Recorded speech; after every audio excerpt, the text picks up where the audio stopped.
Apakah kampus ini ngajarin kita jadi bos? Saya sih ragu. Apakah kampus ini ngajarin jadi wirausaha? Saya juga ragu. Mau pemerintahan bersih? Mau. Mau saya tangkap malingnya? Mau. Mau saya perbaiki jalan itu? Mau. Jangan menjadi kacung, jangan jadi pecundang, tapi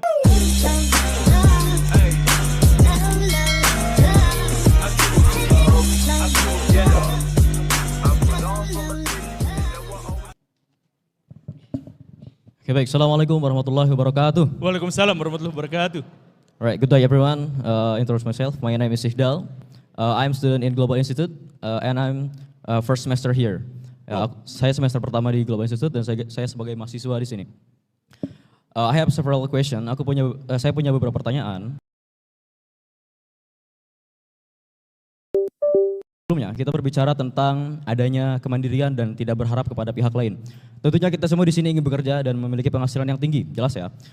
Tetapi apakah pertanyaan saya, apakah perguruan tinggi di Indonesia baik swasta ataupun negeri itu sudah mengajarkan kepada para mahasiswanya untuk menjadi seorang yang memiliki suatu usaha atau bos atau menjadi pemilik atau menjadi founder atau CEO? Atau hanya mengajarkan saja? Karena ada dari teman-teman saya, dia diajarkan, ya kebetulan dia kuliah di bisnis, dia diajarkan oleh seorang dosen, oleh seorang guru, dan dia diberikan motivasi bagaimana caranya bisnis sukses oleh seorang dosen atau pengajar yang bangkrut di usahanya sendiri. Ya, itu yang pertanyaan yang pertama untuk saya, dan ada pertanyaan selanjutnya yaitu yang kedua.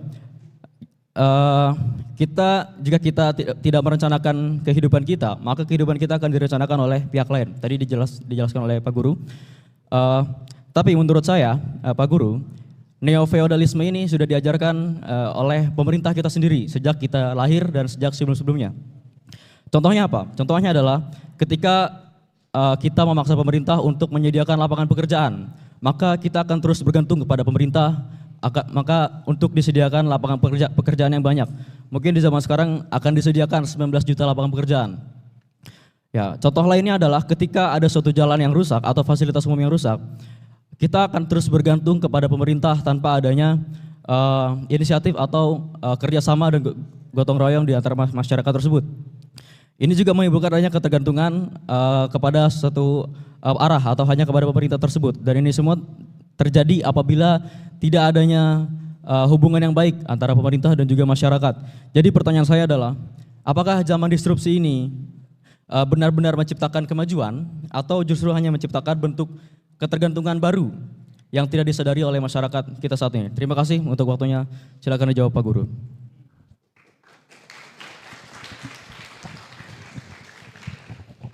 Satu orang 3 pertanyaan, tapi gak apa-apa lah. Ini pertanyaan juga bagus-bagus. Pertanyaan pertama, perguruan tinggi itu ngajarin kita jadi bos, jadi pengusaha atau tidak? Karena ada temannya yang begini, begitu ya. Perguruan tinggi itu gak ngajarin kalian untuk jadi wirausaha, gak ngajarin kalian untuk bisnis, gak ngajarin kalian untuk apa-apa. Perguruan tinggi itu ngajarin kalian untuk belajar teks dan memahami teks dan kemudian mengaplikasikan teks. Karena apa? Karena ini adalah sivitas akademik. Nah, masalah paling mendasarnya adalah jadi bos itu belajarnya bukan dari kampus, tapi dari minat untuk belajar. Jadi kampus tuh bisa dijadikan sarana agar kita di masa depan jadi bos. Tapi jangan harapkan kampus ini memberikan kepada kita pelajaran-pelajaran jadi bos. Kalau ada dosen yang memberikan seperti itu syukur, nggak ada juga sebenarnya nggak apa-apa. Karena kampus di Indonesia itu, jadi gini, saya pengen jelasin sedikit. Kampus itu sebenarnya di negara maju itu ada 2 jenis. Yang pertama itu adalah kampus riset. Yang kedua itu adalah kampus akademik. Ngerti nggak? Kayak di Amerika Serikat ada kampus, sebagian besar pekerjaan yang ada di sana itu bukan kegiatan belajar mengajar, tapi riset. Makanya riset berdasarkan Universitas Anu. Pernah nggak dengar kayak gitu? Karena itu kerjaannya riset. Di situ kegiatan belajar mengajar sedikit. Ada kampus yang kedua. Kampus yang kedua itu akademik. Belajar mengajarnya banyak, risetnya dikit. Pak dosen maaf, di sini riset lebih banyak atau kegiatan belajar mengajar yang banyaknya? Seimbang. Nah, tergantung siapa dosennya. Nah, berarti belum ada pemilahan. Kalau misalkan di negara yang sudah maju dan mapan seperti di Amerika Serikat, itu dipisah seperti itu. Ada yang kerjaannya riset, akademiknya dikit, ada yang akademiknya banyak, risetnya dikit. Di Indonesia tidak ada pemisahan itu, sehingga seperti yang Bapak dosen barusan jelaskan, di sini kita seimbang di situ. Nah, tapi dari dua hal itu juga tidak ada yang dua-duanya itu ngajarin jadi bos. Gak ada yang ngajarin jadi wirausaha. Wirausaha itu adalah gini, ada dosen yang ngajarin akademis dan kita melihat dalam perspektif belajar sebagai bos, itu bisa. Ada dosen yang ngajarin riset, kita melihat dalam perspektif wirausaha, itu bisa. Kayak gitu maksudnya. Jadi menjadi bos itu sebenarnya adalah gabungan sikap mental kita. Inisiatif maju duluan, bertanya lebih duluan, menyimak memperhatikan hal-hal detail itu juga duluan, mengambil tindakan yang efektif itu juga duluan. Itu adalah gabungan dari sikap mental yang sangat banyak. Menurut kalian di sini siapa yang paling cocok jadi bos? Nah, kok saya? Gini nih, pernah nggak kalian ngomong kayak gini? Kita diajakin sama orang, kemudian kita ngomong. Kita tuh mau nyanggah tapi nggak berani ngomong, jadi oh iya. Oh insya Allah, nanti saya ikut duluan insya Allah. Kita tuh nggak enak. Ada yang kayak gitu?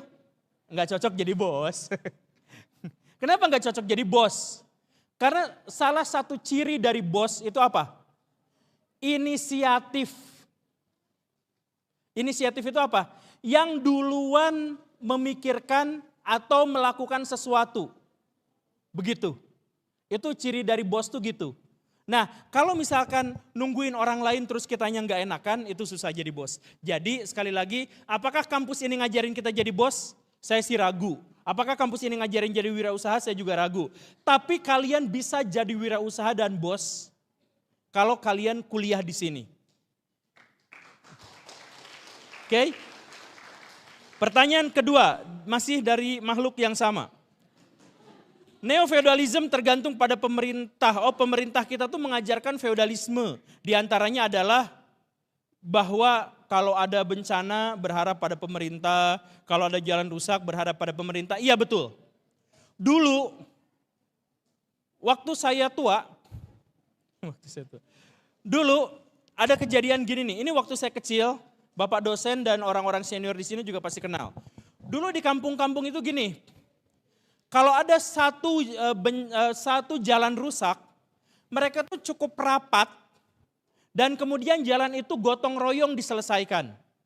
Rapat itu untuk menentukan kapan dimulai perbaikan. Bukan siapa yang menyandang dana. Karena uang yang digunakan untuk memperbaiki jalan 0 rupiah. Jadi semuanya gotong royong. Gotong royong itu bukan kerjasama ya, perhatian. Gotong royong itu adalah ideologi tanpa uang dan kekuasaan. Jadi maksudnya hidup masyarakat, gak ada uang, gak ada kekuasaan, gak ada hierarki, masyarakat itu masih hidup dan maju. Nah itu gotong royong. Karena apa? Setiap ada jalan yang rusak, ya udah perbaiki langsung. Gak usah banyak cincong, langsung aja perbaikin. Saya punya batu, bawa. Saya punya tenaga doang, bawa. Saya punya makanan, bawa. Satukan semuanya dalam proyek besar itu, selesaikan sama-sama. Itu gotong royong. Tapi semenjak ada partai politik itu biasanya menjanjikan satu hal. Mau pemerintahan bersih? Mau. Mau saya tangkap malingnya? Mau. Mau saya perbaiki jalan itu? Mau. Pilih saya pro rakyat, saya mencintai rakyat, saya akan membela rakyat. Akhirnya apa? Masyarakat itu saya tahu masyarakatnya ya di NTT itu kejadiannya. Masyarakat tadi itu yang gotong royong sekarang jalan rusak, dia nanya ke camat. Pak, kan janji Bapak kemarin mau memperbaiki jalan itu kalau kepilih. Setiap ada bencana alam, diwawancara, orang yang mewawancara wartawan akan bertanya hal yang template. Apa yang Bapak harapkan setelah terjadi bencana ini? Lalu korban akan menjawab dengan jawaban yang template. Ya, kami berharap agar pemerintah segera mengirimkan bantuan kepada kami. Gitu kan? Selihat korban bencana alam yang kapanpun, yang Sumatera, yang gempa Aceh, yang mana-mana, cek. Wartawan akan bertanya hal yang sama dan rakyat akan menjawab dengan jawaban yang sama. Karena betul neofeudalisme. Kenapa? Agar nanti kita ketergantungan pada pejabat. Biar apa? Biar kita nyoblos lagi. Nah makanya, tapi itu urusan lain. Saran saya sekali lagi balik lagi ya. Jangan berharap pada pihak lain. Nanti teman-teman kalau mobil Tamiya-nya rusak, kalau Hot Wheel-nya keinjek, kalau komputernya kebanjur sama kopi, kalau nanti chat GPT-nya udah habis masa ininya, jangan sebisa mungkin mandirikan diri kalian, jangan berharap pada pihak lain. Kalaupun butuh bantuan, pastikan bahwa bantuan itu bukan pertolongan, tapi perintah. Ngerti kan? Ngerti gak? Gini nih, apa bedanya nyuruh sama minta tolong? Saya misalkan gini, tolong mic-nya ini perbaikin ke sini. Mic-nya puterin ke sini. Nah, saya itu minta tolong atau memerintah? Tolong puterin ke sini. Minta tolong atau perintah? Itu perintah. Bahkan ketika saya ngomong minta tolong. Karena apa? Perintah itu adalah saya bisa melakukannya, tapi saya nyuruh pihak lain. Minta tolong itu saya gak bisa melakukan apa itu, gak bisa melakukan apa yang saya minta. Makanya saya berharap minta tolong pada orang lain. Tolong saya keperangkap di sumur, itu minta tolong. Tolong kamu turun ke bawah, ke sumur, ambil orang itu di bawah. Nah itu perintah. Ngerti kan? Nah orang yang minta tolong dia tidak punya pilihan. Orang yang memerintah dia punya pilihan.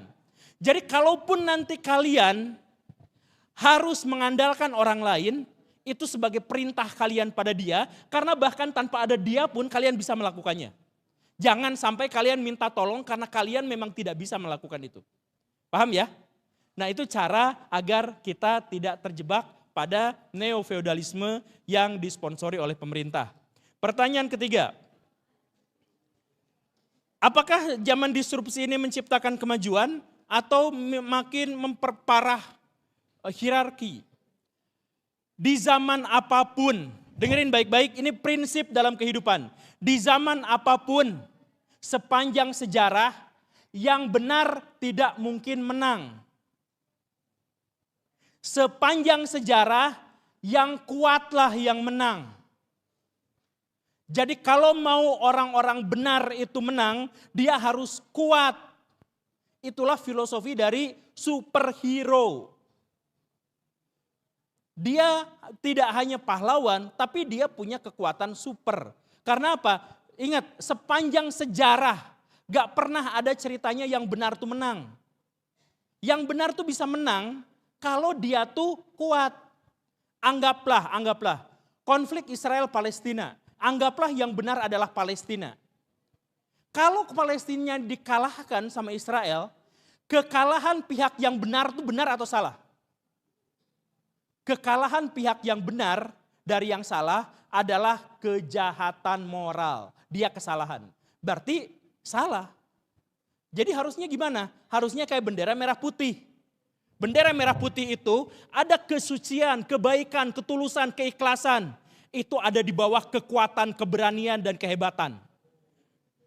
Dengan itulah kita bisa jadi maju.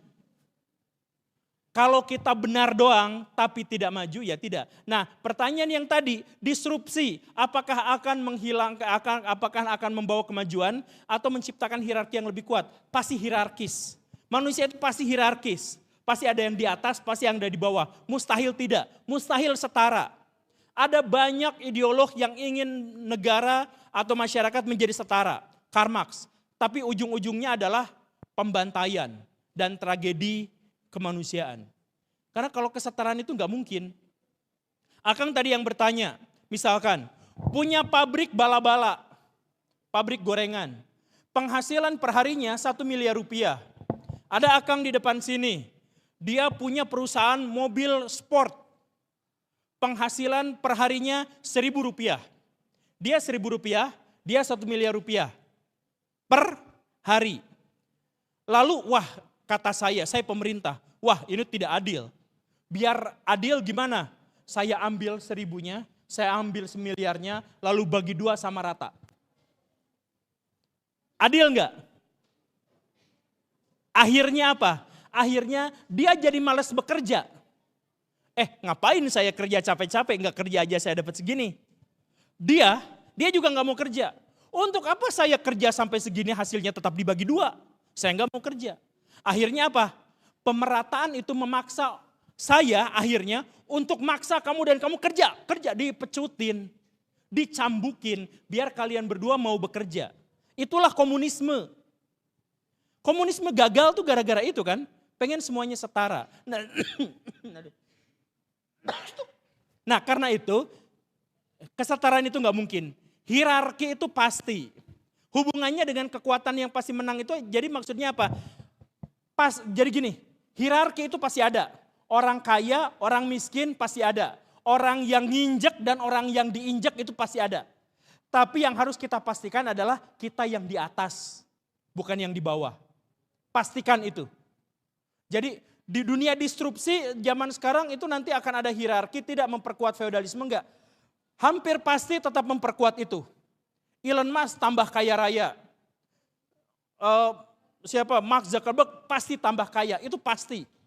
Tapi yang kita yakinkan itu adalah kita yang bikin platformnya, bukan kita yang main TikTok 6 jam seharinya. Di sini ada yang masih main TikTok, main Reel, main YouTube 6 jam sehari, 7 jam sehari. Nah itu berarti adalah hierarki terbawah. Karena dia ngabisin kuota hanya untuk memberikan penghasilan kepada orang-orang paling kaya di dunia. Nah orang paling kayanya di atas, mereka yang kuat. Kitanya di bawah. Nah jadi hierarki pasti akan terjadi, tapi yang lebih penting adalah siapa yang ada di atasnya. Terima kasih.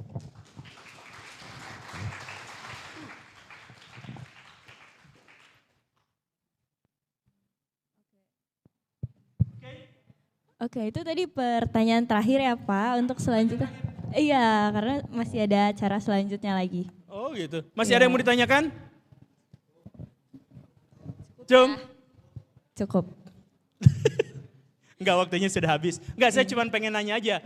Kalau sebentar, kalau kalian dikasih kesempatan masih ada yang bertanya enggak? Masih? 1, 2, cung. 1, 3, 4.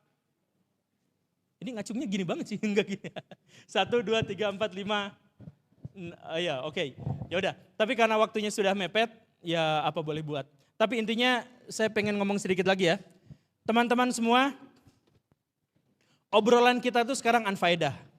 Obrolan kita tuh sama sekali tidak ada gunanya. Kalau kalian tidak berubah. Jadi wujudkan dalam realitas, buktikan kepada dunia, dan tunjukkan kepada dosen-dosen yang ada di sini, pada panitia, pada semua makhluk-makhluk yang ada di sini. 5 tahun dari sekarang, 10 tahun dari sekarang, tunjukkan sekaya apa, sesukses apa, sebermanfaat apa kalian buat masa depan. Jangan menjadi kacung, jangan jadi pecundang, tapi tunjukkan kepada masyarakat bahwa kita bisa memberikan kebanggaan dan kemanfaatan untuk orang-orang yang ada di sekeliling kita. Terima kasih.